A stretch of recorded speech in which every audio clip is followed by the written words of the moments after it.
জিনিসের দাম গরিব মানুষ যাতে বাজারে গিয়ে কিনতে পারে তার সুবন্দোবস্ত করার, নীতি নির্ধারণ করার কাজ ছিল বিজেপির এবং তৃণমূল কংগ্রেসের।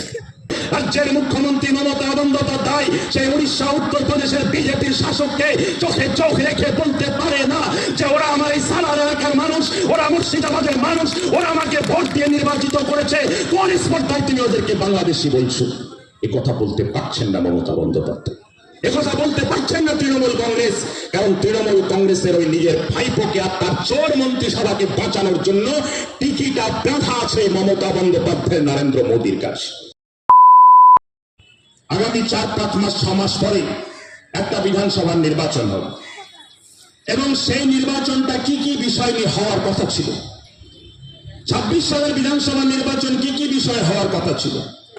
পশ্চিমবঙ্গের আম জনতা, যারা সাধারণ গরিব মানুষ, তাদের কাছে বড় দাবি হওয়ার কথা ছিল যে গোটা রাজ্য জুড়ে, দেশ জুড়ে আমাদের নিত্য প্রয়োজনীয় যে জিনিসগুলো আছে, আমাদের চাল ডাল সর্ষের তেল থেকে যারা মোটরসাইকেল চালায় তাদের পেট্রোল ডিজেল থেকে শুরু করে যে প্রত্যেকটা নিত্য প্রয়োজনীয় জিনিসের দাম গরিব মানুষ যাতে বাজারে গিয়ে কিনতে পারে তার সুবন্দোবস্ত করার, নীতি নির্ধারণ করার কাজ ছিল বিজেপির এবং তৃণমূল কংগ্রেসের।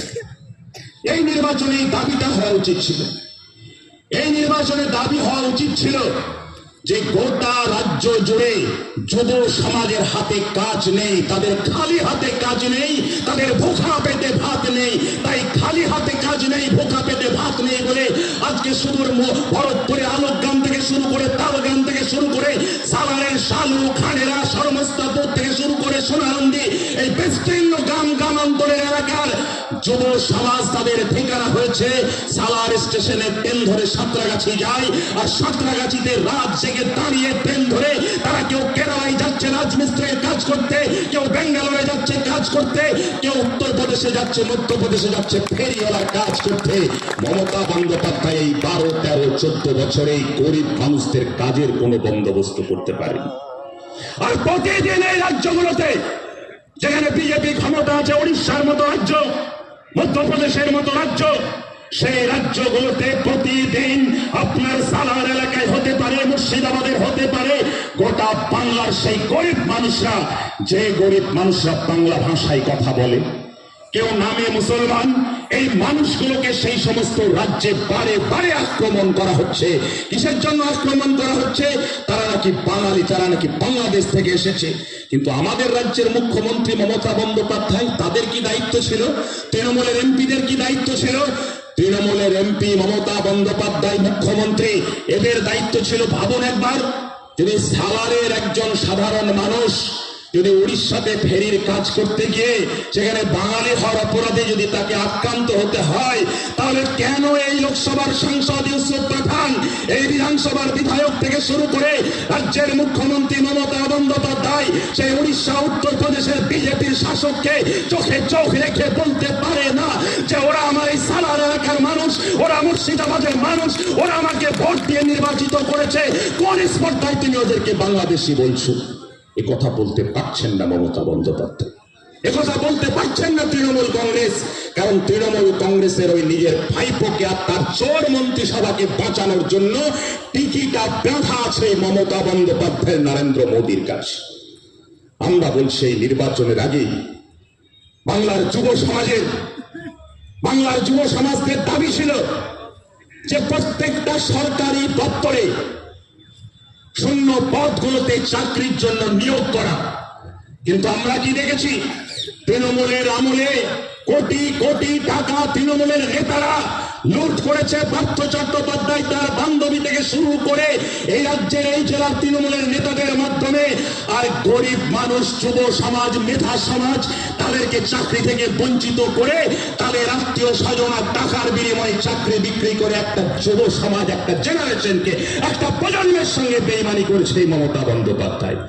উত্তর নেই তৃণমূল কংগ্রেসের কাছে, উত্তর নেই মমতা বন্দ্যোপাধ্যায়ের কাছে, উত্তর নেই এই যুব সমাজদের খালি হাতে কেন কাজ নেই, তাদের ভোখা পেটে ভাত কেন নেই, উত্তর মমতা বন্দ্যোপাধ্যায়ের কাছে নেই। আর উত্তর যখন তাদের কাছে নেই, তখনই তারা রাজনীতিটাকে গুলিয়ে দিতে চায়। তখনই রাজনীতি থেকে শিক্ষার কথা, রাজনীতি থেকে স্বাস্থ্যের কথা, রাজনীতি থেকে শ্রমজীবী মানুষের কথা, রাজনীতি থেকে ডাল চাল তেলের দামের কথা, রাজনীতি থেকে হসপিটালের কথা, রাস্তাঘাটের কথা, এই কথাগুলো ভুলিয়ে দিতে চাই। আর ভুলিয়ে দিতে চাই বলে আপনাকে আমাকে আপনার আমার আবেগকে ব্যবহার করে আবার একটা নির্বাচন আপনার সামনে ওরা হাজির করছে, যে নির্বাচনের সামনে আপনারা যারা সালারের মানুষ, এই সময় সালার এলাকার মানুষ, ভরতপুর বিধানসভা এলাকার মানুষের সমস্যা যদি দেখেন, আপনি ভরতপুর বিধানসভা এলাকার এমন একটা গ্রাম নেই, এমন একটা পাড়া নেই যে পাড়ার রাস্তাঘাট ভালো আছে। এই দীর্ঘ বর্ষাকালে আপনারা লক্ষ্য করেছেন, দীর্ঘ বর্ষাকালে আপনি লক্ষ্য করেছেন যে প্রত্যেকটা পাড়ায় রাস্তাঘাট এক হাঁটুর উপরে জল, মাসের পর মাস সেই জল থেকে গেছে।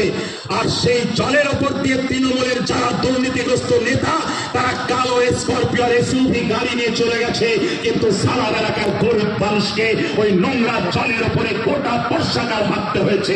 অথচ তারা নাকি জেলা পরিষদ, পঞ্চায়েত সমিতি, অনেক বড় বড় পদে অনেক বড় বড় লুফেরা মাফিয়া হয়ে উঠে বসে আছে, অথচ তাদের কোনো হেলদোল নেই রাস্তাঘাটকে কেন্দ্র করে। এই এলাকায় যারা টোটো চালক বন্ধু আমাদের কথা শুনছেন, আপনাদের অভিজ্ঞতা কি তৃণমূলের সরকারে? আপনাদের অভিজ্ঞতা হচ্ছে আপনারা গরিব মানুষ, আপনারা একটা টোটো চালিয়ে দিন গুজরান করেন। আগে অনেককে ব্যক্তিগতভাবে চিনি, লকডাউনের আগে তারা অন্য রাজ্যে কাজ করতো, লকডাউনের পরে ফিরে এসে নিজের এলাকায় নিজের বাড়িতে দুবেলা ডাল ভাত খেয়ে টোটো চালিয়ে সংসার গুজরান করবার জন্য তারা টোটো কিনেছেন। সেই গরিব টোটো চালকদেরকে এই এলাকার পুলিশ প্রশাসন তৃণমূলের মদতে, সেই প্রশাসনের মদতে তৃণমূলের নেতাদের টাকা লুট করার জন্য 10,000, 16,000, 20,000 টাকা তাদের কাছে তোলা নিয়ে তাদের কাছে রেজিস্ট্রেশনের কথা বলছে। আমরা আরএসকে বলছি, আমরা বামপন্থীরা বলছি, আমরা আরএসকে, আমরা বামপন্থীরা বলছি, যদি রেজিস্ট্রেশন করতে হয় তাদেরকে নথিভুক্ত করতে হয়, বিনামূল্যে তাদেরকে নথিভুক্ত করতে হবে। তারা গরিব মানুষ, তারা গরিব মানুষ, তাদেরকে কোনো তোলা আদায় করা যাবে না। আর এই তোলা আদায় করার চেষ্টা করলে আমরা বামপন্থী আমাদের যতটুকু ক্ষমতা আছে সেই ক্ষমতা দিয়ে আমরা রাস্তায় রুখে দাঁড়াবো।